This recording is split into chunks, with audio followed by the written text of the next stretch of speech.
Hi, everyone. I have read your part one of your quality improvement papers today and have given you feedback in the rubric as well as a lot of feedback on your actual paper. So make sure that you go into your paper and that you look for the red font I think in your view, there's probably a running list on the right side of where your paper is submitted where you can see comments. It's important that you look at the comments that have been provided. You may need to make some minor adjustments or additions to the facts that you have listed in your paper to support part two. If there was an area that wasn't fully supported or you needed a little more detail, add that onto your PowerPoint presentation in the appropriate format for a PowerPoint. You don't have to revise your paper or anything like that. Just know that if there was an area that needed some support, you're going to want to bolster that before you put it into the PowerPoint as it is in your paper. So just make sure you look at the feedback. From a general APA standpoint, there were some bullet point ideas that I just want to touch base with you. The running head, which is the very top of your page where you put a guide to your paper in that area. I want to encourage you not to put the entire title of your paper as your running head. If you have a short paper title, that's fine, but your running head should be a concise summary of what your paper is about. That running head is used to index your paper in search engines. So if you put the entire wording of your paper title, it becomes a little cumbersome. It also should fit on that first line in its entirety. So if you have written a paper, let's say your paper today was the role of the nurse leader in quality quality assurance for a pediatric population. An appropriate running head would be a quality project for pediatric nurses. Just cut it down. You don't want to completely obliterate it, but you don't need the entire thing. So that again is just something I want to bring your attention to. The line spacing. There are default settings in Word that if you don't properly alter will add extra spacing in between your title page entries as well as your paragraphs in your paper. And this is a default setting in your paragraph setting. I'm going to send you a Word document that shows you what two places to click to fix this. It's a pretty easy fix, but it's something I've noticed in several of your papers, and it does need to be fixed. Your spacing should be appropriate for APA formatting, and those extra spacings, normally it's either a 5-point font addition or 5, 0, or 8. Sometimes there's a 6 depending on what version you're using. Either way, you just need to remove it. Make sure that your paragraph is 0 before and 0 after your paragraph so that your paper is properly formatted. The use of direct quotes.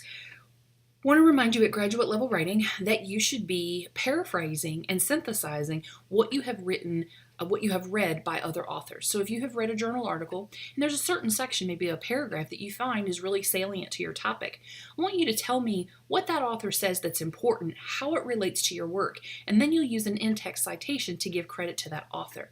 You want to avoid direct quotes as much as possible. Now, there are times that you are going to be hard-pressed to reword something, that it's just so powerful as it is written that it is appropriate to do a direct quote. I want to remind you that this is a zebra, not a horse, so use those sparingly. If your paper has lots of direct quotes, you're going to want to rethink your approach to synthesizing your graduate level writing. I think I mentioned DOI and URL last week. That is an ongoing issue. Make sure that you fix this. It's low-hanging fruit. If you can't find a DOI, make sure it's a scholarly source, then locate the URL into the database and place it into your reference list. Remember, you want to use an abbreviated version, not the entire version. If you go into the Jerry Falwell Library and you copy and paste it, you're going to have lines and lines and lines of extra data that you don't need. So make sure you use an abbreviated URL. 3 to 5 authors. If you have 3 to 5 authors and you're going to use an in-text citation, with authors in the numbers of 3, 4, and 5, you're going to cite all of them in your first citation, comma, and the year it was written, close your parentheses.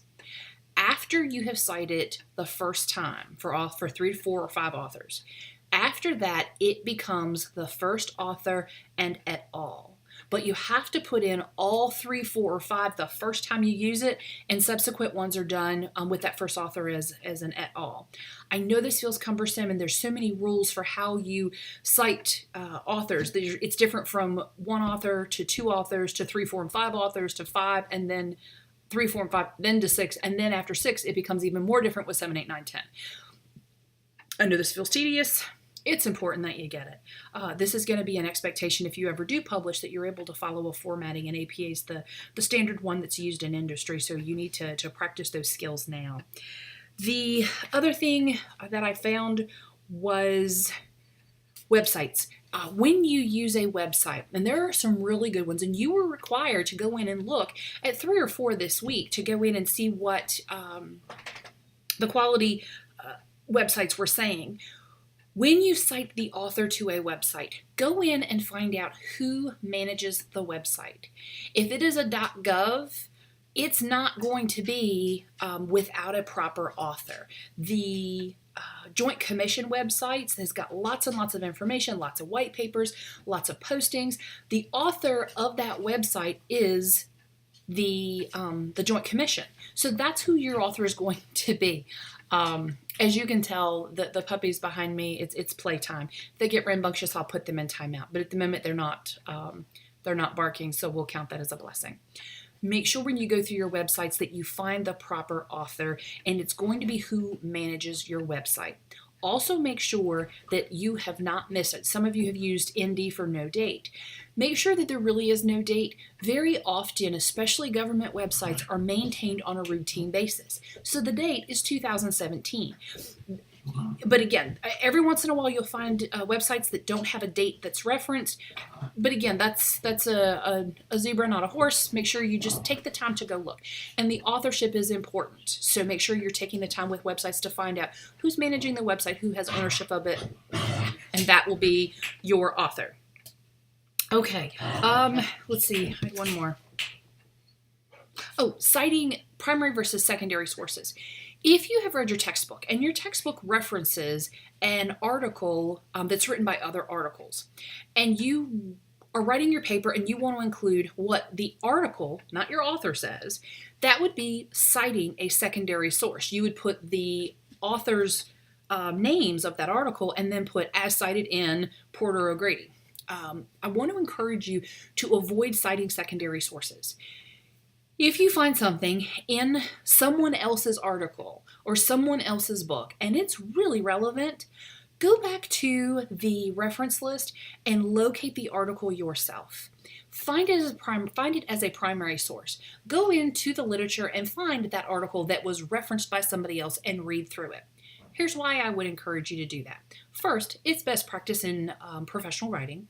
And second, you will find, unfortunately, that there are people who will take sections of an author's work out of context, paraphrase it incorrectly, give credit to authors who do not exist, reference articles inappropriately or inaccurately, and if you don't find the primary source yourself, you're perpetuating their mistake. I wish I could say that was an uncommon thing. It's actually oddly very common, and it's something that I have dealt with quite a bit when I have looked to develop my own literature and my own research. I've had to go back in and really look for primary sources. I can't tell you how many times I have looked for primary sources that did not exist, partly because they either put the wrong journal, had the misspelling of the author's name.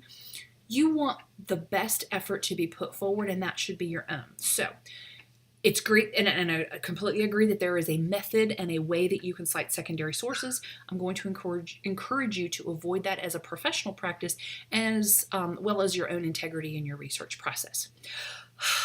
Okay, I know that's a lot to take in.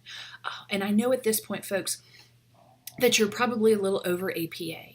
Please know that the further you get into this program, the closer you become to graduation, the more scrutinizing we're going to be in your format, primarily because when you're done with your master's degree, we want you publishing.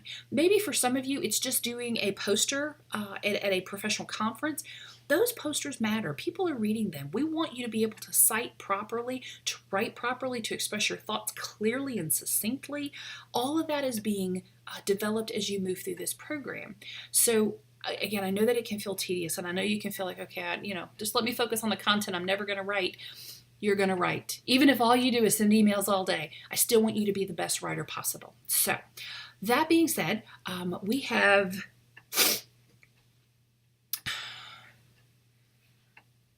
I'm looking for a document and my computer closed. It's one of those reloads. Okay, one of your classmates did a lovely job connecting our work with the biblical worldview. And it was Kimberly Wood. She wrote she referenced Maxwell's Leadership Bible, First Chronicles chapter 22, verses 1 through 19. She writes that Maxwell and Elmore, 2014, remind readers that King David had to be able to see the bigger picture. He planned and prepared for the temple which was yet to be built for his son. King David stacked up supplies, developed plans, and prepared the workers for the project so that Solomon was able to carry out David's vision many years into the future. The NURS leader must recognize that this issue cannot be corrected overnight, but with the continuous assessment, planning, implementing, and evaluating, the NURS leader can affect positive change far into the future for intubated neonates. And that was Kim's topic, was unplanned extubations. I think Kim does a really good job of reminding us of how important it is that as nurse leaders that we are really thinking about how we can continually improve quality. And sometimes we think it's the quality department's responsibility or our educator's job, or maybe we even push it off to the bedside nurse. I want to encourage you to remember that it is a nurse leader's first and foremost responsibility to assure quality care is being provided on his or her unit. And what's one of the reasons we have you going through this process. When we look for your assignment next week, you've got reflective exercise part 1. Reflective exercise 1. There are 2 parts to this reflective exercise. The first part is going through and giving a specific example of a practice change that you have experienced, 1 or 2 examples of practice changes that you have experienced in your own professional practice. This is a short and sweet paper. Tell me what your experience was, and be clear about what happened and the evolution of the practice change.